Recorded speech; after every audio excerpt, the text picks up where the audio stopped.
Kasooke tugenda maaso sagala sawulire sagala sategedde ate ke tukuleetedde ku mulundi guno ko kavudde bannaffe aba Chota Films Production tutandika butandisi ne bannaffe aba Duncan Digital Studios Kyotera beegasse okuba nga bakutuusaako kaseeri kaffe ke tutandise kano kazze mbutundu era agakko ke tutandise kamanyiddwa nga ejjembe lya mpanga ke tukuleetedde ku mulundi guno era nga twagala tuwe bannaffe bano aba Chota Films Production saako ne Duncan Digital Studios Kyotera kite batuleetedde era nga bannaffe bano aba Duncan Digital Studios bo bagenda maaso n'okuba nga bakutegeeza nti kaakati olina omukolo gwa kwanjula mbaga oba birthday party tugenda maaso n'okuba nga tukwatira bulungi nnyo video y'omukolo ogwo n'obeera ng'ogujjukira bulungi nnyo era nga n'ebifaananyi nabyo tubikolako bulungi nnyo so naawe omuyimbi olina oluyimba oyagala tugende maaso n'okuba nga tulukwatira video byonna tubikolako bulungi nnyo era nga olufuna ku namba ya simu 0752006225 era nga tubeera ku Mono TV abeera MK Musa Uganda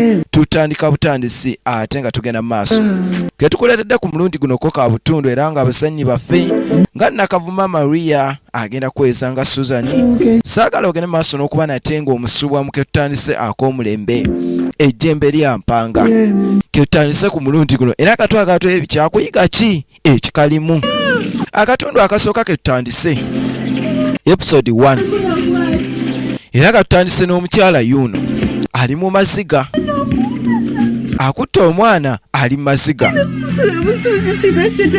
era kamwana wange kino kyo ojja kunsonyiwa busonyi naye embeera ensusseeko sijja kukusobola olaba nange ng'omuntu ssekinoomu neremereddwa kate nga tekogwe embeera ennyinze sijja kukusobola munaye ekirawo yagenda maaso n'okuba nga nnimbalimba nandyeekadyeka naŋŋamba nga bwanjagala ajja tulabirira naawe but at the end of the day ebintu bigenze okukomekkereza ate nga tusuddewo kale simanyi kyakkola tutandika butandisi era agenda maaso n'okuba nga ategeeza omwana nti munnange bw'oliba ogenze maaso n'okuba nga okula saagala ogende maaso n'okuba nga onkokolimira nti ate maama yansuula kino kyo sikikoze lwakuba nti njagala naye embeera ennyinze nga sikyasobola kugenda maaso nakuba ate nga mmalako mwana wa buwala kweggamba myaka gikyali mito gw'olaba n'okakasiza dda nti ly'ezzadde lye erisookedde ddala mu bulamu bwe naye ate ezzadde lyatandise nalyo oba ezzadde lyasoose ogenda maaso n'okuba nga azaala asazeewo agende maaso n'okuba ate ng'alisuula kale embeera eyo gye tutandiseeko nayo biseera ebisinga mubaamu abeegomba nga bo bagagenda maaso nakuba nga bazaala ate ne wabaawo abazaala ate nga bebasuula tugenda maaso kaakati atandise okugenda maaso n'okuba nga amaga era ku mulundi guno amaliridde agende maaso n'okuba nga akola ekintu kino kyaseewo agende maaso n'okuba nga akola omwana amaze okugenda maaso n'okuba nga amusuulayo era n'asalawo agende maaso n'okuba nga avaayo amaga omwana amaze okugenda maaso n'okuba nga amusuula amuzadde ate n'amusuula ntandikwa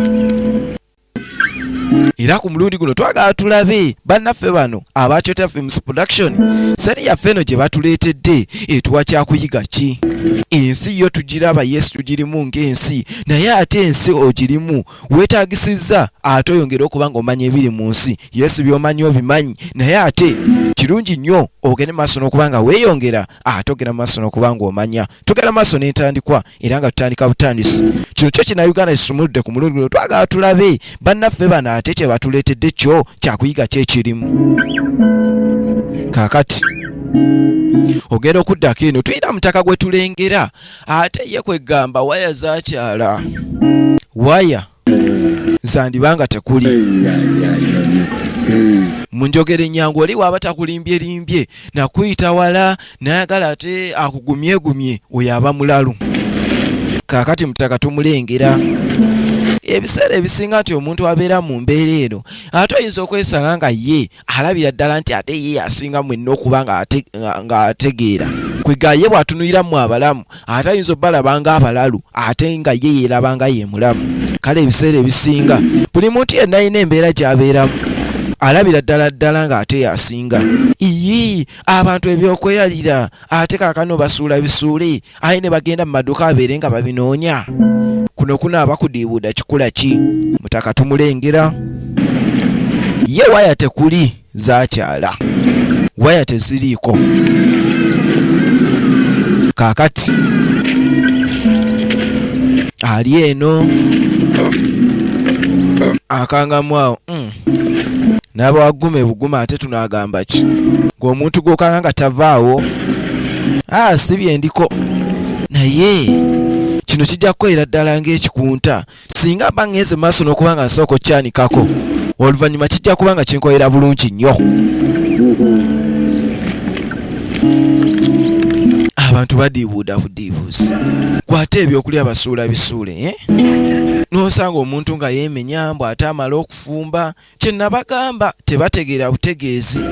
Kale nze mbasinga okugenda maaso n'okuba nga ntegeera ye wali bw'afuna omwogo amwemwena mubisi talina budde bwa kufumba waya nga zakyadde kyovola kiba kirungi nnyo. Tugenda maaso n'okuba nga twebaza oyo nannyini nsi okubanga akyazitukuumidde munnange si nti buli omu amala kuzza musango nti abaako kyakola zigende maaso n'okuba nga zigenda. Kale embeera ng'eyo nga tonnagituukamu aye kiba kirungi nnyo n'ogenda maaso n'okuba nga omwebaza. Tugenda maaso ate nga tutandika butandisi. Kano nno ke ka episode akasookedde ddala era akafirimu kaffe kano kekisumuludde olunaku olwaleero kalina obutundu obuwerako ddala era nga bonna tugenda kuba nga tubatuusaako mu ddoboozi lya VJMK Musa Uganda nga tuli wamu ne bannaffe aba Chota Films Production. Tugenda mu maaso ate nga tutandika butandisi. Twagala tulabe kyakuyigayo kye tulaba. Firimu zino yes tuziraba tunyumirwa yes naye nyumirwa ate nga bw'ogenda mu maaso n'okuba nate ng'oyiga. Tuba tunyumirwa ate nga bwe tuyiga. Tutandika butandisi. Agamba atya muganda wange VJMK Kisuule nze mbeera VJMK Musa. Tugenda maaso. Yayina eyo engombe egamba nti tuba tunyumirwa ate nga bwe tuyiga. Leka kwatira ku kikunta ky'oli n'akutwala iriba. Mwami ono anaaba alimu muze gwakubanga yeetoolatola waya nga tezinnagenda gwate neema nankula gyeema nankulamu si ya buntu si ya bulijjo naye aba agenda maaso n'okuba nga yeeyongerayo ate ali kugenda maaso n'okuba nga awulira ensiko ekaaba. Ensiko ekaaba kiki ng'asooka awuliriza bulungi nnyo kiki n'aba nalaluse bulalusi waya teziriiko kiki kuba ensiko ekaaba ate mpulira ng'enju ekaaba. Baasadde akamuntu n'alemesa ennyumba eno okutuuka n'okuba nga yagaana okuba nga eggwa. Kakati byonna byonna mutaka bimusobedde. Abadde agenda maaso n'okuba nga ayitaayita agenda otuuka mu nnyumba eno etaggwa. Awulira amaloboozi agakaaba alinga omwana omuto agenda maaso n'okuba nga akaaba. Kwe kusalawo agende maaso n'okuba nga asembera. Wabula wasooka n'atuuka sayidi wano ate yalengera nga kirabika kansooke mmala otutereka ebyendi okulya kikulu nnyo naye ate n'omwana ono naye kikulu. N'asooka agenda maaso n'okuba nga yeetegereza oba awo wayinza okubaawo omuntu ageze maaso n'okuba nga kwata omwana ono n'amuteeka eno munda amuteresewo buteresi sikitegeera. Naye n'asooka amagamaga buli wamu wonna nga talina muntu yenna alina gwagenda maaso n'okuba nga alaba wadde wagenda maaso n'okuba nga akitegeerera. Bannaye kino abantu baalalukidde ddala otuuka ku kino gwate omuntu n'azaala omwana ate n'amusuula oyo aba mulamu. Bwe nabagambira nti ndi mulamu bo be balalu tebategeera butegeezi. Kaakati mutako ono asazeewo ki mu ntegeera ye. Kwegamba oyinza olaba omuntu aye n'omulaba nga waye ezaakyala. Kaakati ono alonze zaakyala eyasudde yagamba mulamu. Firimu egenda mu maaso. Kaakati ng'asooka yeekebejja. Mwami ono atandise obuuza omuto ebibuuzo. Ekibuuzo ekyebuuzibwa ayinza omuddamu ansa zaayagala anti atandise osoyasoya omuto ebibuuzo gundi gw'okola ki wano. Naye nga ye omuto ekyomulanga akiriko bulungi nnyo. Kaakati tandise ogenda maaso n'okuba nga amusirisa bulungi nnyo naye ng'agenze maaso n'okuba ekintu kino ng'akikolako bulungi nnyo n'agenda maaso n'okuba ng'alonda omuto ye mulalu, omulamu ye yasudde. Firimu egenda maaso. Kyova olaba ensi eno yeetaaga tubeere nga ate firimu nga zino kyetaagisa ddala bulungi nnyo okuba nga tuziraba, anti tuba tunyumirwa nga bwe tuyiga era ne tugenda maaso n'okuba nga tulabira ddala ensi eno n'abantu abagirimu enneeyisa kwegamba. Kaakati Mutaka alonze naye tayagala mmusuuza, ensonga lwaki avaayo amaga. Ekiraga nti ekintu kiri ye kyafunye akisanyukidde era akisiimye. Eyamuzaala amwetikka olubuto emyezi 9 amuzadde, bw'amaze omuzaala aye n'agenda maaso n'okuba nga amusuula. Kaakati omwana ono ng'amusuula amuwerekereza ebigambo muzira kisa agende maaso n'okuba nga akuyamba. Kati omwana ono afunye muzira kisa, yuno muzira kisa gwafunye, ono ye muzira kisa gwafunye. Firimu egenda maaso. Episode 1 tuba tunyumirwa nga bwe tuyiga era nga avudde mu Kyotera Films Production. Tutandika butandisi ne VJMK Musa Uganda, olwo neyo nebeera MK Videography Uganda ku 0756 07 047 46. Tugenda maaso. Omusajja ono emaali gye yafunye ajagala nnyo, yensonga lwaki buli bwalaba ayinza okugenda maaso n'okuba nga amusuuza amwepena. Tugenda maaso era nga tutandika butandisi ne firimu yaffe eno ey'omulembe. Kaakati ono ye yazadde naye si muzadde, ye yazadde naye ate si muzadde. Bintu ebyo byawukana. Okuzaala Yesu ozadde, kati nno omuzadde yalabira n'akuza. Kati ono yazadde naye ate nga si muzadde. Yensonga lwaki bwe yazadde omwana oli yagenze maaso n'okuba nga amusuula gye yamusudde. Kakati aliena ate agenda maaso n'okuba nga yeekubagisa, bw'ali ng'agenda maaso n'okuba nga yeenenya kwekyo ekintu kye yagenze maaso n'okuba nga akola, naye ng'ate yakikoze ng'ategeera bulungi ye yageye tajja kusobola kubanga alabirira mwana, kubanga naye kennyini yeeremereddwa. Naye ate gwe tulengedde agenze maaso n'okuba nga alonda omwana oli, tetumanyi kwona eyasudde n'alonze aliwo asinza obusobozi. Firimu egenda maaso. Tuvaayo tudda sayidi ew'omugagga, tudda ku sayidi z'omugagga, naye ng'ate birabika bizinesi ezitambula bulungi. Emmotoka erabika egudde ate nga weegudde wabi, naye nga ye omugagga asazeewo kabaweze ssente emmotoka bagijje gye bagijje babeere nga bagenda maaso n'okuba nga bagikanika. Ebyo omuntu yenna yenna ayingira bizinesi oba obisuubira. Eyo looso omugagga akkiriza tiyagiyingidde. Firimu egenda maaso. Tutandika butandisi. Kaakati tulengera mutaka ono eyageze maaso n'okuba nga alonda omwana oli, ye wayaze zimugamba ateekeddwa kuba nga abiibya n'awumbwa. Okimanyi nti twazadde, yangu ogende maaso n'okuba nga olabiira omwana we twazadde. Sebo ku nkomerero omaze n'onzaalira omwana. Baali batujerega, baali balowooza toli serious. Ekyakiisi wandirinzeemu papi naawe ebyo binaaba byanca munnange. Kaakati ye wayaze kino kyezimulaga, wayaze kino kyezimulaga. Kati genda onoonyeze omwana waffe ekyokulya, kubanga ndabira ddala ng'ayinza okufiira wano enjala. Twazadde omwana, tindako papaki. Firimu egenda maaso. Firimu egenda maaso era nga tutandika butandisi. Kakati linda endako kati tutugende tutwale omwana. Firimu egenda maaso. Yangu waggwe.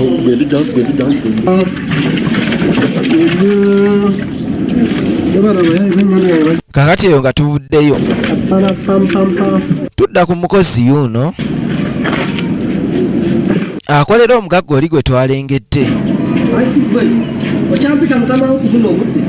Buno obudde simanyi oba wandibadde ompita na boosi wo, kubanga leero nazze siraalise. Bwenze nga siraalise saaze emirimu gyonna giri Vagalandi giri Nagalali gwe tunula nayise mbaga emukole temukola mulimbya mmwe. Kati omuntu abasasula atya? Atayinza okuwoza. Atayinza okuwoza. Kakati kino kintu omuntu kyalina okuba nga atunuulira. Yenna abazze agere maaso n'okuba nga apangisa enju wano mu maaso eno fensi. Ono nno omukozi anaaba wa lugezigezi ate ku omugagga akyanyumya naye ate akwata masimu omugagga amunnyonnyola. Gwe kirabika nno tombeerere bubeerezi mwangu ntayiso kizuula naye nga gamba n'amatuufu embeera naawe ogirabye. Okuwoza kugenda mu maaso kubanga kaakati bwe muba temunnalongoosa wano ate nga bapangisa tubeetaaga ate nga wano weewalaga ekifaananyi omuntu okumanya ennyumba zapangisa ziri ku mutendera ki muba muzira bizinensi. Kaakati omugagga Kamalu kebeera kuba lisiiti azze kusasula amabanja naye lisiiti eno gye yasindika ku WhatsApp ebbanja eribanjibwa kasooka alabe amanye omukozi amusasula atya. tukolera mu kubalirira. Mbalirira kintu kikulu nnyo naddala ku muntu ng'eyategeera ekya ssente. Kaakati abanja 29 naye nga ye omukozi asabako 15 omugagga nti 2 gajja kukola. Jasigala ng'omanjayo omwenda ogwo osigale ng'ogubanja. Maida kiba kirungi nnyo omuntu kwemalako kumalayo ssente kiba kirungi n'osigala ng'obanja. Naye nga mu nnaku nnya ngenda kubanga omulimu gw'ogumaliriza bulungi nnyo. Ennaku nnya zibeere nnya gundi Kabaya saagala kuntabula nti kale. Nakwesiga olw'ensonga muganda wange yakunzigula. Kale Kabaya nze ngenda kale. Kankute tunaaba tweyongera kati omulalu simulese simanyi oba y'omu ku bapangisa bye badde balinda. Naye nga yazze. Gwe. Genda saagala. Kajja wano kasasiro. Twala eri. Ono jawo muzigire wano. Gwe yangu ono omugyewo saagala ate oba saagala ye ate sooka olinde ono omwana yamugyewa sooka gy'olabe gwe yitawo wano. Kaakati omulala ono anaaba omwana yamulonze naye ng'amwagala omwana yamulonze naye amwagala. Firimu egenda maaso. Egera maaso gwe ngenda kuyitira buyitizi poliisi kubanga sikakasa nti oyo omwana osobola okuba magezi g'olina nti wali ozaddeko oyo omwana. Yanguwa gwe Kabaya tubeere nga tufunza omulalu ono ateeka okubanga omwana ono yabbye mubbe tuteekeddwa okugenda maaso n'okubanga tumumusuuza be bano abatubbira abaana. Tugenda maaso ate nga tutandika butandisi era kano ka episode 1 olina MK Musa Uganda era akakutuusibwako bannaffe aba Kyotera Films Production. Tubeera ku YouTube channel yaffe eya Kyotera Films Production era nga MK Videography Uganda esibukamu firimu nga zino ez'omulembe ku 0756 tugenda maaso ate na tempola mpola. Kaakati ono yasudde omwana oli gwe twalengedde yagenze maaso n'okuba nga asuula kye nnabategeezezza yazaala yes naye ate si muzadde. Kaakati naye akazigo w'abadde abeera kamulemeredde nga kyasobola kugenda maaso nakubanga kasasula ensonga lwaki yasudde oli omwana akuttemu obwanguwa naye yeeyongereyo alaga luddawa. Omwana gwe yazadde ye yagenze maaso n'okubanga amusuula. Kaakati tuddewo omugagga ali wano ebintu bimutabudde. Bizinesi ennaku zino tezitambula bulungi kati ng'afuna essimu. Kale naawe gye baliko okimanyi bulungi nti no sitowa bagimenye. Olira essimu ezze naye ebika sitowa yamenyeddwa era ng'emmaali yonna ebadde yatuuse ekiro tewakyali tekwabadde kamera. Bali ababbi okumanya badde bagezi basoose kuulayo waya za kamera ne monita eyabadde kwegamba ekola ku kiri nayo ne bagibba okumanya bano babbi. Bintu si birungi. Omugagga bimutabudde kubanga gundi tipa yasoose oggwa kakati ate abigattagatta alaba waliwo akabuuzo koze ntya. We tunatandikira ka episode kafa akanaabeera akokubiri bwetyo bwe tugenze maaso n'okubanga tukasumula okuva mu MK Videography Uganda ne Kyotera Films Production we tunatandikira tusinkane mu katundu akokubiri tubaagala nnyo akuume. Jembe lyampanga lyafuuka ejjembe. Jembe lyampanga lyafuuka ejjembe. Jembe lyampanga